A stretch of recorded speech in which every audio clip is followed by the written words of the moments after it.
Namaste.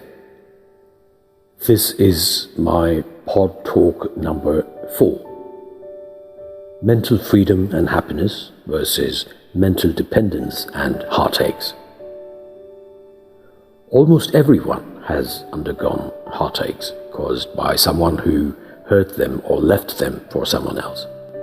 It could have been among school friends, colleagues, relatives, or romantic couples who would have sworn earlier that they would never leave. From a psychological point of view, such a heartache can be said to be a result of ego, attachment, and the will to possess the loved one.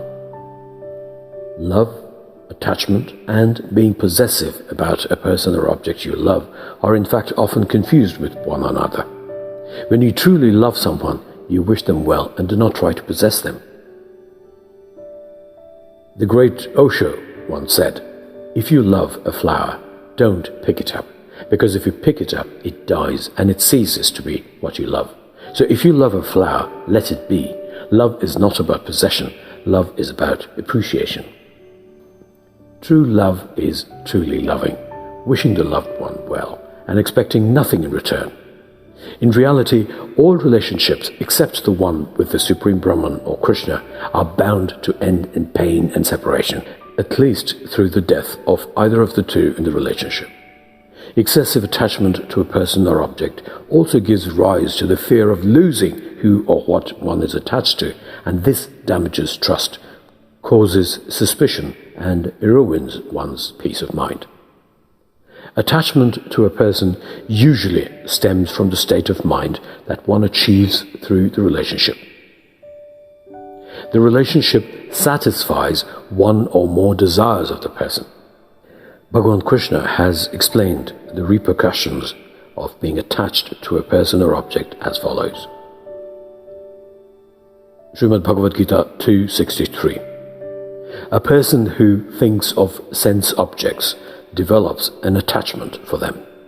From this attachment, desires are born, and from desires, anger is born. 2.63. Anger gives birth to delusion, and this delusion results in confusion of memory. When memory is confused, intelligence is destroyed, and from the destruction of intelligence, the person perishes. Bhagavan Krishna also says that the way to achieve a calm state of mind is not through suppressing the senses, but by controlling them. Bhagavad Gita 3.33. The learned act according to their own nature. All beings follow their own nature. What can suppression do? 3.34. It is natural to be attracted or to be repelled by sense objects pertaining to each sense. However, one should not come under their control because they are obstacles in one's path towards self-realization. Bhagavan Krishna explains in chapter 2 of the Srimad Bhagavad Gita who a sthita prajna or a steady-minded person is. A sthita prajna is one who has perfect control over the senses. A yogi who is a sthita prajna has a stable mind and is steady even when sense objects come to him. He remains unmoved and enjoys eternal peace. Bhagavad Gita 2.55. Sri Bhagavan Krishna says, "One who has given up all desires of the heart and has a purified mind, which finds joy in itself and not in external factors, is called a sthita prajna, or a person of steady consciousness." 2.56. He who is not agitated or disturbed, despite the threefold miseries, or is also not euphoric when he has comforts and is free from attachment, fear, and anger, is called a sage with a steady mind. The threefold miseries are: 1. Miseries that arise from mind and body; 2. Miseries caused by other living beings; 3. Miseries caused by natural disasters over which we have no control. Bhagavad Gita 2.57. He who is free from attachment and neither rejoices when he achieves good nor hates evil has steady wisdom and perfect knowledge. Reaching such a state of mind which is free from delusion and being in it even during the time of death unites one with the Supreme Being. The source of happiness and sorrow are explained in Shloka 160 of the 4th chapter of the Manusmriti. Sarvam paravasham dukkham, sarvam atmavasham sukham. Etad vidyat samasena lakshanam sukha dukkhayo. Everything becomes a cause for sorrow if one is dependent on it for happiness, whereas everything turns into happiness when one is dependent on oneself. Shloka 14:16 of the Srimad Bhagavad Gita. It is said that the fruits of righteous actions performed in sattva are pure. Those performed in rajas result in pain, and the fruit of work done in tamas is darkness. Shloka 5:3. A person who neither hates nor desires the results of his actions is known to be a sannyasi, or one who has renounced everything. Such a person is free from dualities and is therefore liberated from material bondage. You must have heard the popular saying, if you love someone, set them free. If they come back, they are yours. If they don't, they never were.